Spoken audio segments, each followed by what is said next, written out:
हाल ही में मैट्रिक का result announce हुआ है, तो इस हवाले से अभी बहुत सारे लोग मुझसे पूछते हैं कि हम हमारे बच्चों को क्या करवाना है। देयर आर मल्टीपल रूट्स जिनको आप यूज करके 6-8 महीने के अंदर अंदर अपना इंटरमीडिएट किसी भी इंटरनेशनल ऑर्गेनाइजेशन से कंप्लीट कर सकते हैं। जो बच्चे बाहर जाके पढ़ना चाहते हैं उनको 2-2 साल जाया करने की जरूरत नहीं। कौन से जो है वो स्टूडेंट्स को या उनके पेरेंट्स को फेस करना पड़ सकते हैं। कभी उसको बराह रास्त पैसे ना कि वो आपकी प्रोफाइल को डिस्ट्रॉय कर देगा। कोई एज जो आपके सामने हो, किसी बच्चे का फ्यूचर इसी तरह किसी स्कैमर ने या वीजा फ्रॉड के सामने हो गया, वो यूनिवर्सिटी की फीस याद रखिएगा, वीजा ना लगने पे हमेशा रिफंड होती है। उनको पहली मुलाकात में ही जज हो जाए ये मतलब फ्रॉड है। किसी भी सक्सेसफुल कैंडिडेट के साथ वो तस्वीर बनाने का एक बड़ा रवाज है। आप पत्थर मारें कंसल्टेंट निकला। बिस्मिल्लाहिर्रहमानिर्रहीम। अस्सलाम वालेकुम दोस्तों, मैं हूं आपका होस्ट उस्मान अली गोंदल। उम्मीद आप खैरियत से होंगे। दोस्तों, जैसे कि आप सब जानते हैं कि आजकल हर बंदा, हर स्टूडेंट, हर वालिदैन की ये ख्वाहिश होती है कि हमारा बच्चा बिरूने मुल्क चला जाए। उसके हवाले से उसको काफ़ी तगदो करनी पड़ती है, उसको काम करना पड़ता है। वो चाहता है कि किसी न किसी तरीके से मेरा बच्चा वो उसको कोई गाइडलाइन मिल जाए, उसको कहीं से कोई एजुकेशन ऐसी वो हासिल करे जो बाहर के मुल्क जाके, क्योंकि यहाँ से लोगों का जो रुझान चल रहा है नौकरी के हवाले से, ये देख लें, मतलब एजुकेशन लोग इसलिए करते थे कि मेरे बच्चे को नौकरी मिल जाएगी।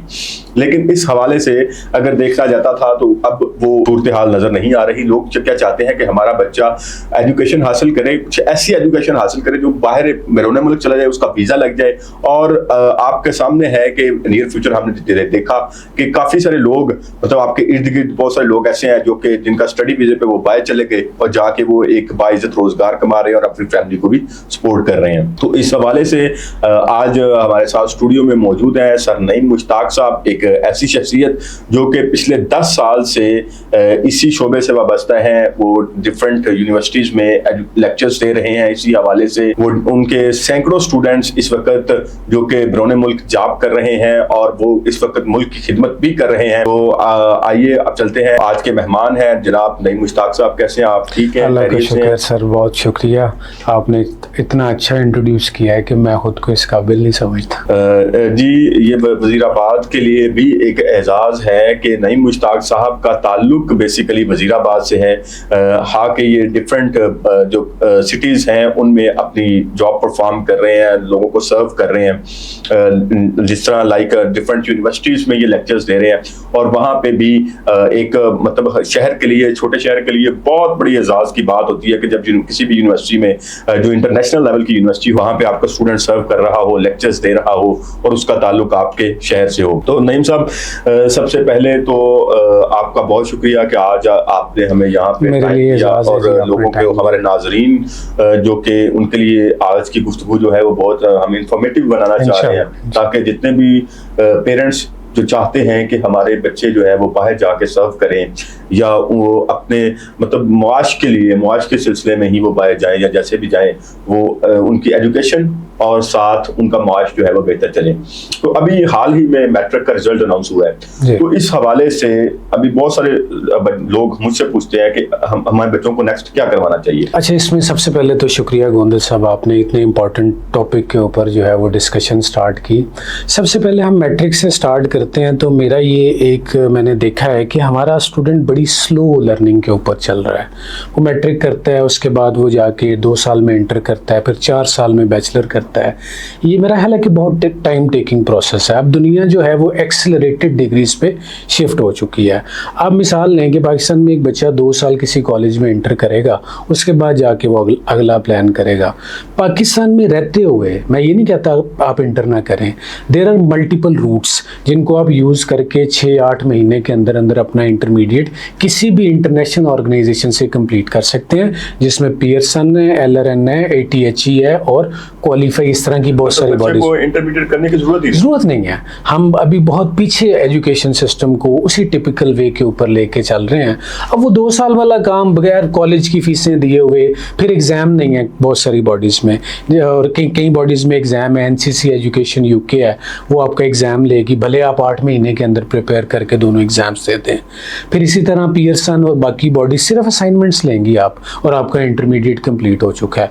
अब अगला सवाल किसी भी स्टूडेंट के जहन में ये आएगा कि भाई अगर मैंने पाकिस्तान में ही रहना है तो IBCC एग्रीडेटेड अगर मैंने इंटर नहीं किया हुआ तो उनके लिए ये मेरी अर्ज है कि अब IBCC इक्वलाइज करती है इन क्वालिफिकेशंस को, बोर्ड आपको इसके ऊपर इक्वलेंस देता है। So there are multiple things that student need to see कि दुनिया इस वक्त कहाँ पहुँच गई है। मोहसर आपके अगर सवाल का जवाब दूँ तो मैट्रिक के जो बच्चे बाहर जाके पढ़ना चाहते हैं उनको 2-2 साल ज़ाया करने की ज़रूरत नहीं, वो एक्सेलरेटेड प्रोग्राम्स को ऑप्ट करें, फ़ौरन से अपना इंटरमीडिएट जिसे हम इंटरनेशनल लैंग्वेज में लेवल 3 कहते हैं वो करके अपना फ़ौरन एडमिशन अप्लाई करें। मतलब 2 साल की ज़रूरत है, एक तो ये बड़ा अच्छा पॉइंट आपने दिया कि 2 साल की ज़रूरत नहीं है। लेकिन यहाँ पे एक और चीज़ है जो हमारा मतलब कि मुआशरा है, मुआशरे में आप देखते हैं कि बहुत सारे हमारे पेरेंट्स जो हैं वो इस वजह से भी परेशान हो जाते हैं कि उनके साथ फ्रॉड हो जाता है। तो आप जो कि इस फील्ड में हैं, आप समझते हैं, तो आप क्या समझते हैं कि कौन कौन से फ्रॉड्स जो हैं वो स्टूडेंट्स को या उनके पेरेंट्स को फेस करना पड़ सकते हैं? अच्छा, इसमें मेरा थोड़ा सा पर्सपेक्टिव यूनिक है। मैं समझता हूँ कि फ्रॉड वहाँ होता है जहाँ फ्रॉड के लिए अपॉर्चुनिटीज़ होती हैं, या लोग मुख्तलिफ किस्म के एड्स, टिकटॉक, इधर उधर उस तरह की चीज़ें देखते हैं जो practically common sense wise possible नहीं है। मैं अक्सर एक एग्जाम्पल देता हूँ अपने स्टूडेंट्स को कि अगर आप किसी सड़क के ऊपर जा रहे हैं और वहाँ पे आम का दरख्त लगा हुआ है और उस पर आम भी लगे हुए हैं, तो इसका मतलब है कि उनमें कोई इशू है, नहीं तो वो आपसे पहले कई लोग खा के जा चुके होते हैं। अब मैं कई दफ़ा देखता हूँ कि ऐसी ऑफ़र्स, ऐसी चीज़ें मेरे सामने से गुजरती हैं, तो मैं सोचता हूँ कि अगर ये वाकई ऐसे ऑफ़र एग्जिस्ट कर रही हो तो फिर तो सारा पाकिस्तान बाहर हो, कौन नहीं जाना चाहता। So you need to understand कि भाई आप जिस ऑप्शन पे देख रहे हैं, जिस कंसल्टेंट के पास जा रहे हैं, पहले तो बैकग्राउंड चेक करें, उसके बाद जो चीज़ें बजट के अकॉर्डिंग, कभी उसको बराह रास्त पैसे ना दें। ठीक है, आप यूनिवर्सिटी में एडमिशन ले रहे हैं, फ़र्ज़ करें मैं आपको फैसिलिटेट कर रहा हूँ एडमिशन लेने के लिए, तो मैं कौन होता हूँ आपसे यूनिवर्सिटी की फ़ीस लेने वाला? It must be bank to bank. सबसे बड़ी अमाउंट वो होती है, मतलब डायरेक्टली आपने किसी को फीस नहीं देनी। मैंने कंसल्टेंसी फीस लेनी है, फ़र्ज़ करें मैं आपसे कोई भी कंसल्टेंसी चार्जेस तय कर लेता हूँ, उसके अलावा कोई भी मुआशी लेन देन मेरे साथ क्यों हो? पहला तो आपको यही से खटक जाना चाहिए कि अगर कोई ऐसी चीज़ है जिसमें एक मैसिव अमाउंट आपसे कंसल्टेंट चार्ज करना चाह रहा है, वो यूनिवर्सिटी फ़ीस की मद में हो सकती है, वो मेसी फ़ीस की मद में हो सकती है, वो किसी और सर्विस के मद में हो सकती है, तो ये एक अलार्मिंग चीज़ है। अब आपको फौरी तौर पे समझना पड़ेगा कि मैं किसी फ़र्द वाहिद को ये पैसे दे रहा हूँ, ये किसी के पास जा नहीं रहे यूनिवर्सिटी को। हम अपने बच्चों को हमेशा कहते हैं कि अपने बैंक में जाके फ़ीस जमा कराएं, और ये जो टिकटॉक और वायरल चीज़ों के ऊपर अपने पैसे वेस्ट ना करें। मैं थोड़ा सा आपका टाइम लूँगा। पाकिस्तान में 2 तरह के एजेंट्स काम करते हैं, एक जो सक्सेस के ऊपर पैसे कमाते हैं, एक जो एप्लीकेशन फ़ीस के ऊपर पैसे कमाते हैं। मैं एक सस्ती सी ऑफ़र इंट्रोड्यूस कर देता हूँ, फ़र्ज़ करें उसके मैं सिर्फ 25,000 रुपया चार्जेस रख लेता हूँ। अगर मैं 100 बच्चों से वो 25,000 लूँ तो कितने पैसे बन गए? वो तो हैंडसम अमाउंट। और 25,000 के लिए कितने लोग दोबारा वापस जाएंगे उसके पास? कोई भी नहीं, को महीना चेज कर लेगा, को 1.5 महीना चेज कर लेगा। It's a proper business model जिस पे लोग काम करते हैं कि एक ऐसी ऑफर निकालो, लोगों की हैरत गुम हो जाए, एप्लीकेशन फीसें इकट्ठी करो, बाद में देखी जाएगी। तो कोई ऐसी चीज़ एग्जिस्ट नहीं करती है। मेरा ऑडियंस को पैगाम है जिसमें आप देखें कि भाई वो रातों रात आप बाहर चले जाएं, थोड़े से पैसों में चले जाएं। जो चीज़ें हैं वो बड़ी फैक्चुअल हैं, आप देख सकते हैं उनको। इसमें मतलब आपके अकॉर्डिंग मतलब जाली एजेंट्स जो हैं वो यही ऑफर्स देते हैं, मतलब कि थोड़ी अमाउंट, मतलब कि 10,000 20,000 वीज़ा फीस आ गई, बस इतनी जी आप अप्लाई कर दें। ये टिकटॉक पे, फेसबुक पे मैंने रील्स में डेफिनेट है बहुत दफ़ा देखा है। उसका बिजनेस मॉडल ही है सर। आप देखिए, आपको हम बहसीयत कौम ये समझते हैं कि अच्छा यार 20,000 25,000 देख के अप्लाई करने में हर्ज क्या है? हालांकि हर्ज है।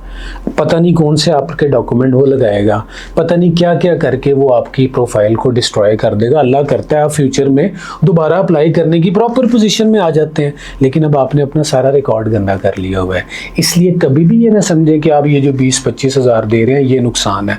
नुकसान आपकी प्रोफाइल है, नुकसान आपकी डॉक्यूमेंटेशन है, नुकसान आपका वो करियर है जिसको आप तबाह कर। तो नईम साहब, यहाँ पे बड़ी इंफॉर्मेटिव चीज़ें आज आपसे सीखने को मिल रही हैं। तो यहाँ पे एक और चीज़ मैं आपसे पूछूंगा, कोई केस जो आपके सामने हो, किसी बच्चे का फ्यूचर इसी तरह किसी स्कैमर ने या किसी वीज़ा फ्रॉड के सामने तबाह हो गया और वो आपके पास आया हो, जिसका फ्यूचर ही सारा मतलब? जी, मल्टीपल केसेस हैं। कई केसेस में हमने ये देखा, अभी रिसेंटली मैंने देखा, मेरे पास कुछ बच्चे आए कि उनको यूनिवर्सिटी की फ़ीस, याद रखिएगा, वीज़ा ना लगने पे हमेशा रिफ़ंड होती है। तो बच्चे मेरे पास आए, कहते हैं कि यूनिवर्सिटी हमें फ़ीस रिफ़ंड नहीं कर रही। अब मैंने जब उसको तय तक पहुंचा तो मैंने देखा कि बच्चों का इंग्लिश लैंग्वेज टेस्ट फेक था। अब एजेंट ने लगाया था, बच्चे को पता ही नहीं था। तो यूनिवर्सिटी ये क्लियरली कहती है कि अगर आप कोई फ्रॉडुलेंट डॉक्यूमेंट प्रोड्यूस करेंगे तो हम आपको रिफंड नहीं करेंगे। अब आप देखें 6,000 पाउंड भी हो, उनकी फ़ीस 6,000 पाउंड थी। इसका मतलब है तकरीबन वो 25, 26, 27 लाख रुपया उस बच्चे को बैठे बैठे नुकसान हो गया। तो बहुत सारे केसेस हैं ऐसे मेरे एक दफ़ा एक नोटिस में आया, एक बच्चा था, उसने किसी को कहा, जैसे आजकल डन बेस चलता है, उसने किसी को डॉक्यूमेंट्स दे दिए। अब पता नहीं उसने उसकी क्या क्वालिफिकेशन मेंशन की, कनाडा में उसने केस सबमिट कर दिया। 2-3 साल बाद अल्लाह ताला ने ऐसे हालात पैदा किए कि अब वो जेन्युइनली अप्लाई करना चाह रहा था, अब वो नहीं कर सकता, उसे पता ही नहीं मेरी प्रीवियस हिस्ट्री क्या मेरे एजेंट ने दी हुई है वहाँ पे। तो इस तरह की बहुत सारी चीज़ें हैं जो रोज़मर्रा ज़िंदगी में हम देखते भी हैं। मतलब वो प्रीवियस हिस्ट्री के लिए वो सुना है कोई मतलब ईमेल्स वगैरह भी और सारी सर आपने बायोमेट्रिक की, अब टेक का दौर है, visa even embassies are shifting to AI. अब मैंने बायोमेट्रिक की है, मेरा पिछला जो मैंने उनको एप्लीकेशन में दिया हुआ था वो सारा सामने आ गया उनके, ठीक है। अब मैं कहूँ नहीं वो नहीं था ये था, तो इट्स अगेंस्ट। तो अगर एक सिंगल लाइन में हम ये जानना चाहें, अपने ऑडियंस को ये बताना चाहें कि कोई भी वालिद कोई भी बच्चे का साथ जाता है, कोई जज करना चाहता है, या हमारे स्टूडेंट्स हैं, बहुत सारे ऐसे स्टूडेंट्स भी होते हैं जिनके मतलब पेरेंट्स मतलब के इतने एजुकेटेड नहीं होते, वो अकेले बेचारे जाते हैं।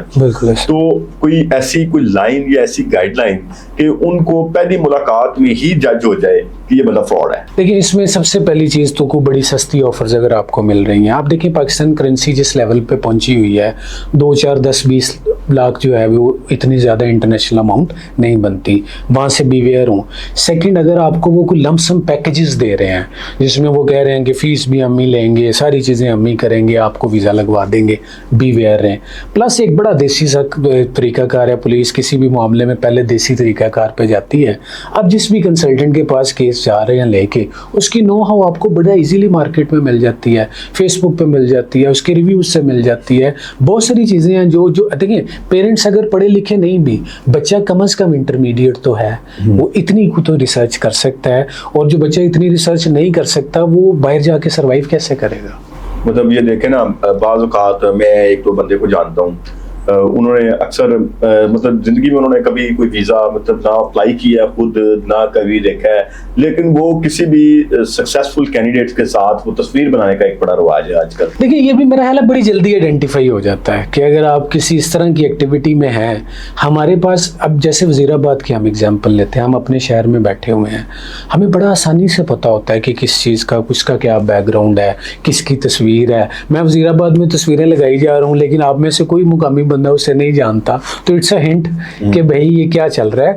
लोग अमूमी तौर पे इस हद तक नहीं जाते, लेकिन आपको पता है कि फ्रॉड की खेती जब तक जरहेज है तो फ्रॉड होता रहेगा, तो खेती को ज़रा कम जरहेज करने की ज़रूरत है। यहाँ पे एक बड़ा इंपॉर्टेंट क्वेश्चन है कि फॉर एग्जांपल कोई जाता है कंसल्टेंट के पास और मतलब उसने देखना है कि आया कि ये कंसल्टेंट इस काबिल भी है, ये मेरा वीज़ा लगवा भी सकता है। अब आप देखते हैं जगह जगह मतलब हर जगह पे, हर चौक में एक ये पत्थर मारे कंसल्टेंट निकल आता है। ठीक है, तो इस हवाले से कि मतलब कौन से डॉक्यूमेंट्स कोई बंदा देख सकता है या किससे बंदा चेक कर सकता है कि ये वाकई जेन्युइन बंदा है और ये मेरा टाइम भी वेस्ट नहीं करेगा और मेरे बच्चे के पेपर भी ख़राब नहीं करेगा? देखिए इसमें ना दो चीज़ें हैं। एक कंसल्टेंट्स के एंड पे भी मैं ये समझता हूँ कि बच्चे की समटाइम्स तवक्कुआत उससे सही नहीं होती। कंसल्टेंट इज़ अ फैसिलिटेटर जो कि आपको फैसिलिटेट कर रहा है प्रोसेस में। उस बेचारे की इतनी अथॉरिटी नहीं है कि वो यूके एम्बेसी को इन्फ्लुएंस कर सके, वो किसी भी एम्बेसी को, इवन छोटे से छोटे मुल्क की एम्बेसी को। समटाइम्स स्टूडेंट की तवक्कुआत उससे गलत होती हैं कि शायद यही मेरा मसीहा है, इसी के कहने पर वीज़ा लगेगा। उसमें ये भी होता है ना कि कंसल्टेंट्स भी ये शो करते हैं कि ये भी एक बुरी बात है। बिल्कुल सही कहा आपने कि कंसल्टेंट को भी ये तासुर नहीं देना चाहिए कि ही कैन इन्फ्लुएंस। वैसे देखने वालों के लिए कॉमन बात बता दूं कि कोई कंसल्टेंट इतना इन्फ्लुएंशियल नहीं है कि वो किसी को कहे वीज़ा लगवा दे। अच्छा, अब उस चीज़ के ऊपर आते हैं। सबसे पहले आप हिस्ट्री देख लें, ज़ाहिर बात है कोई ना कोई जानने वाला तो ज़रूर गया होगा। उसकी सोशल मीडिया प्रेजेंस देख लें, कोई ना कोई आपको मिल जाएगा। रिव्यूज़ देख लें, इस तरह की बहुत सारी चीज़ें हैं। अनफॉर्चुनेटली पाकिस्तान में अभी इनको ये जो आपको बहुत ज़्यादा लोग नज़र आते हैं, उसकी एक बहुत बड़ी रीज़न ये है कि ये रेगुलेटेड नहीं है। जैसे मुख्तलिफ बॉडीज़ किसी बॉडी से रेगुलेट करती हैं, ये नहीं करती, इसलिए ज़्यादा लोग हैं इसमें। लेकिन बड़ी आसानी से आप किसी भी, और तीसरी और लास्ट ऑप्शन ये भी हो सकती है कि आप 3-4 कंसल्टेंट से ओपिनियन लें, आपको आइडिया हो जाएगा। अच्छा, यहाँ पे एक और क्वेश्चन है कि बड़ा एक बंदा है वो कंसल्टेंट के पास नहीं जाना चाहता, कोई स्टूडेंट है, मतलब मेरे माइंड में ये ज़हन आता है जी मैं इंग्लिश पढ़ सकता हूँ, इंग्लिश सामने देख सकता हूँ, फॉर्म कोई भी है मैं फिल कर सकता हूँ, मुझे कंसल्टेंट की क्यों ज़रूरत है? तो उसमें क्या कोई बंदा खुद भी कर सकता है? अच्छा, करने सामने ऐसा कोई एक्सपीरियंस आया हो? हुए एक्सपीरियंसेस हैं, मैं इसके थोड़ा सा अगेंस्ट हूँ। मैं ये समझता हूँ कि हर गुजरते दिन के साथ दुनिया स्पेशलाइज्ड नॉलेज की तरफ शिफ्ट कर गई है। अब देखें, बाल एक ऐसी चीज़ है जो आपके हर हफ्ते आ जाते हैं, फिर भी हम ये रिस्क नहीं लेते कि खुद काट लें। हमें ये लगता है कि मैं सही नहीं काटूंगा। कभी हम अपनी मेडिसिन खुद प्रिस्क्राइब नहीं करते कि यार हो सकता है मेरे लिए ये नुकसानदेह हो जाए।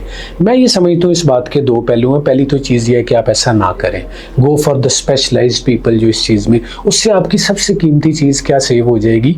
टाइम। भले आप कर भी सकते हैं, फिर भी अगर आपने उस एक साल, मैंने जो केसेस देखे कुछ मेरे एक्सपीरियंस में बच्चों ने खुद किया, लेकिन दे टुक हेल ऑफ द टाइम, बहुत ज़्यादा टाइम लिया, फ़ायदा कोई नहीं था उस चीज़ का। एक सर्विस जो है वो प्रोवाइड करें, जो प्रोवाइडर है उसके पास जाएं, उससे ले लें, जैसे हम दुनिया जहाँ में बाकी सर्विसेज लेते हैं। अगेन इन्फ्लुएंस करूँगा, जो आपके स्टेक्स हैं वो है फाइनेंशियल्स, उसको किसी के हाथ में ना दें। यूनिवर्सिटी की फीस जब आप खुद जमा करा रहे हैं, आपको किसी की सर्विसेज लेने में मज़ाइका क्या है? आपका बहुत कीमती टाइम है, तो इस हवाले से अगर जो एंड लास्ट क्वेश्चन मेरा ये है कि अगर कोई बंदा बेचारा सादा लॉ स्टूडेंट या उसके पेरेंट्स वो किसी फ्रॉड में फंस जाते हैं, कोई कंसल्टेंट जो है वो उनको स्टडी वीज़ा के नाम पे इस तरह की किसी और लारा लप्पा लगा के उनसे कुछ रकम ऐंठ लेता है, तो उसके लिए क्या कानूनी हैसियत है या क्या उसको करना चाहिए नेक्स्ट उसको? सबसे पहली चीज़ इसमें यह है कि यू मस्ट प्रूव दिस। तो बच्चे पहले से ही जब भी किसी के साथ डीलिंग करें, there must be a contract. कोई तो चीज़ हो उनके पास जो ये साबित कर सके कि ये चीज़ हुई है। अगर तो ये स्टेज पे वो ठीक है, क्योंकि 90% केसेस में मैंने क्या देखा है कि वर्डली वॉर चल रही है। वो कह रहा है मैंने ये कहा था, वो कह रहा है मैंने ये कहा था। तो उसूली तौर पे तो जब आप किसी के साथ, तो इस्लाम भी यही कहता है कि सबसे प्यारी सुन्नत जो अल्लाह के रसूल ने भी ये बताया कि आप एक दफ़ा लिख लें। इसके बाद अगर आपके पास फिर भी कोई इस तरह का है तो आपके पास बेशुमार ऑप्शंस हैं। आप उनको किसी भी लॉयर के थ्रू नोटिस भेज सकते हैं। अगर खुदाना हादसा बड़ा एक्सट्रीम मामला है तो FIA इन्वॉल्व हो सकती है। तो बहुत सारी रेमेडीज़ हैं जो क्लाइंट्स के पास मौजूद होती हैं। तो नाज़रीन, नईम मुश्ताक साहब ने हमें बहुत सी यूज़फुल हमारे मतलब कि डेली लाइफ में जो यूज़ होने वाली, क्योंकि अब हर घर का बच्चा, हर मोहल्ले का बच्चा, हर गली का बच्चा जो है वो इस पोजीशन में है या इस इंतज़ार में है कि कब मुझे मेरा स्टडी वीज़ा लगे और मैं यहाँ से जा सकूँ। तो आज हमने जो वीज़ा फ्रॉड के हवाले से या इस हवाले से कि किस किन चीज़ों से हमें बचना चाहिए, जिसमें सबसे मेन पॉइंट जो नईम साहब ने हमारे सामने रखा वो ये है कि आपने कतई तौर पे किसी के साथ भी पैसे का लेन देन नहीं करना। जो भी ड्यूज़ हैं वो आपके बैंक के थ्रू होते हैं, प्रॉपर यूनिवर्सिटी के अकाउंट्स में होते हैं। तो कोई भी कंसल्टेंट जो है वो उसके साथ आपका वही होता है जो एक वकील की आपके साथ फीस तय हो जाती है, वो आपने उसको पे करना होता है। इसी नोट के साथ हम आपसे इजाज़त चाहेंगे और उम्मीद है कि आज की वीडियो आपको बहुत पसंद आएगी और ये आपके लिए बहुत इंफॉर्मेटिव होगी। अपना ढेर सारा ख्याल रखिएगा। इंशाल्लाह नेक्स्ट मुलाकात होगी। अल्लाह ने